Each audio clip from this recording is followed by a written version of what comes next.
Hello guys, welcome back to my channel. এখন আমি চলে এলাম বন্ধুরা আপনাদের সামনে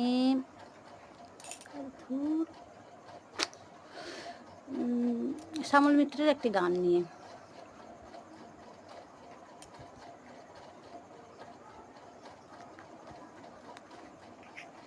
তুমি এমনি করে থাকবে দূরে, আমারে মন